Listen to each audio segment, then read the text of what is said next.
struck by lightning 7 times, stranded at sea for 47 days, and surviving poison. These are 10 people who survived the impossible, part 3. Number 10, 7 lightning strikes. According to the National Weather Service, an average human has a 1 in 15,300 chance of being struck by lightning, except for Roy Sullivan. Roy Sullivan defied all odds when he was struck by lightning a total of 7 times between the years of 1942 and 1977. During his job as a park ranger, he was struck in 1942, 69, 70, 72, 73, 76, and finally 77. The final strike in 1977 would set him on fire, burning his chest and stomach. To make matters worse, he actually had to fight off a bear after the final near-death encounter, as he was fishing at the time and the bear tried to steal his game. Roy would live to be 72, dying from a self-inflicted gunshot. The odds of Roy being struck this many times and surviving is 1 in 100 nontillion. Didn't know that was a number? Neither did we. Number 9, 47 days at sea. If there's anything we've learned from making these lists, it's that a plane crash is a lot more common than we thought and always leads to bad experiences. When Russell Allen and Louis Zampieri's plane, the Green Hornet, crashed in the Pacific Ocean, they would go to inflate a life raft, but the danger was already on its way. Russell had bled from his gash into the shark-infested waters. As if sharks weren't bad enough, a Japanese bomber plane spotted them and began spending bullets hurtling their way.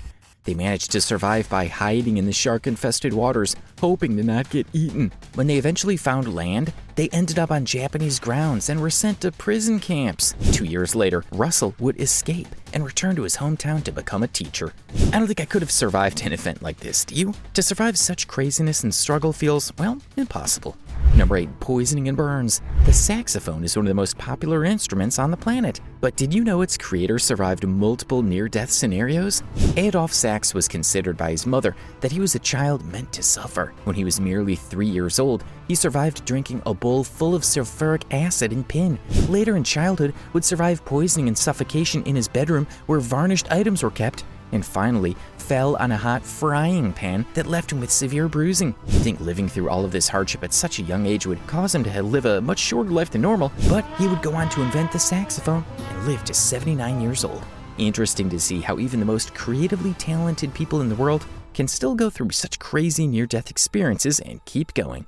If you think these were dangerous, things are about to get worse. Keep watching to see what's next. Number 7, car and train accident. It's one thing to live through just one near-death experience, but to survive 2 within 6 hours of each other is crazy. Meet Robert Evans, the man who survived 2 near-death injuries within 6 hours of each other. At 10 p.m. on a night in September 2008, Robert would be hit by a car while riding his bicycle and be sent to the hospital to be treated for his injuries, where he would be released later that day. You'd think the universe would take it easy on him after such an event, but just 6 hours later at 4:45 a.m., he would encounter another horrifying experience. While on his bike once more, he would be hit by a train and knocked into a nearby creek. Robert walked out of both incidents with minimal injuries. I think it's safe to say Robert had a guardian angel on his side that day. I certainly wouldn't be able to survive this. Number 6, 7 gunshots. Military soldiers go through treacherous and horrifying experiences throughout their entire time at war, but this man had been through the worst. Lieutenant General Sir Adrian Carden de Worts was a British Army officer who lived through what could only be described as some of the most painful acts one can survive. During his active time in the armed forces, he was shot in the head, face, stomach, ankle, leg, hip, and ear. He would also go as to lose a hand, be taken as a prisoner of war, pull off his own fingers when he couldn't get them amputated, break out of the prison he was kept in, and survive 2 plane crashes. Talk about an eventful life. He did all this while successfully commanding 3 infantry battalions and a brigade in the war on the Western Front. As we said, members of the armed forces are constantly going through crazy and horrifying experiences, but Adrian is a tale of immense willpower. Number 5, shark attack. While sharks are amazing creatures, they can be quite scary and are known to attack humans. Their ferocious bites are difficult to survive. That's not the case for Todd Hendress, who was hit by a great white shark a total of 3 times while surfing. The shark was 12 feet long, making it over twice his size. But nature was on Todd's side today when a group of dolphins came to his aid, swimming circles around him to protect him from the deadly beast. Todd was helped ashore by other surfers as well as the dolphins. Rushed to the hospital, doctors noted they had given him over 500 stitches and over 200 staples to tend to his injuries. Sharks have always been known as deadly creatures, but this really puts things into perspective on how dangerous they truly are. Todd's experience makes us never want to go to the ocean again. He's such a brave dude being able to survive such a devastating attack. Number 4, Pneumonia Mountain. Exposure to extreme temperatures seems to be a constant in these lists, and they keep getting crazier each time.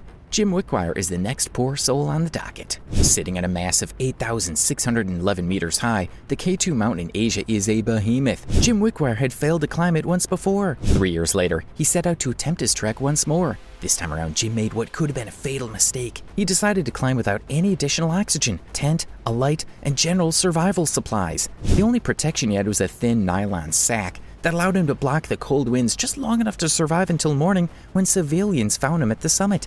Once arriving at the hospital, he was reported to have blood clots in his lungs and a nasty case of pneumonia. In order to survive, he had to have some of his toes amputated and go through extensive lung surgery. But thank goodness he survived, or he would have been a walking icicle. Starting now, things get even crazier. Keep watching until the end. Number 3, fire ant survivors. Most people would die from hitting the ground at a staggering 80 miles per hour, but not Joan Murray, who seemed to have nature on her side. It was September 25th, 1999, and Joan Murray wanted to take a day to go skydiving. All was going well until she began her descent. When it was time for her to deploy her parachute, she discovered a horrifying fact. Her parachute was broken and not working. The reserve chute slightly opened, but it wasn't until she was only 700 feet above the ground that her parachute finally deployed.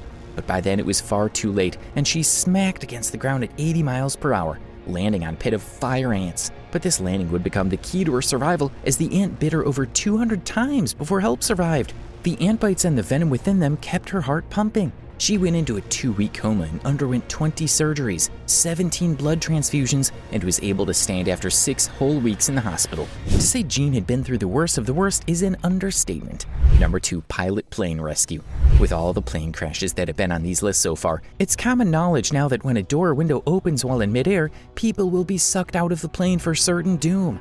On June 10th, 1990, this happened to not a passenger, but a pilot, which is something we've never seen before. When 2 out of the 6 windshields in the cockpit exploded due to faulty craftsmanship, pilot Tim Lancaster was sucked out of the plane 23,000 feet in the air. A worker on the plane named Nigel Ogden grabbed his legs in the nick of time, holding his feet in the cockpit for dear life. Tim's co-pilot immediately began to enact an emergency landing.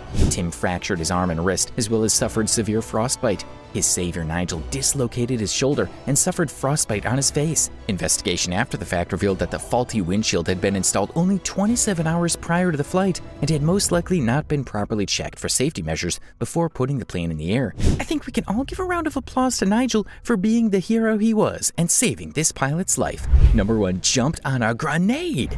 Matthew Croucher was serving in the British Royal Marines in Afghanistan in 2008 when he took part in a raid on a suspected bomb factory. During the search, he felt something press against his leg. A moment later, he saw a grenade hit the floor by his feet.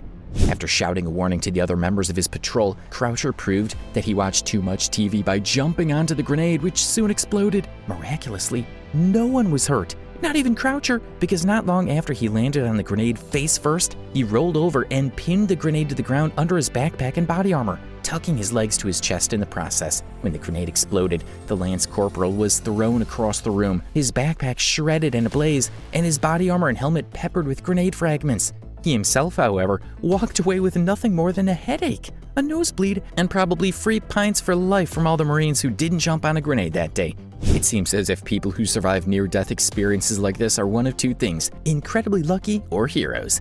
Enjoyed the video? Now watch this one.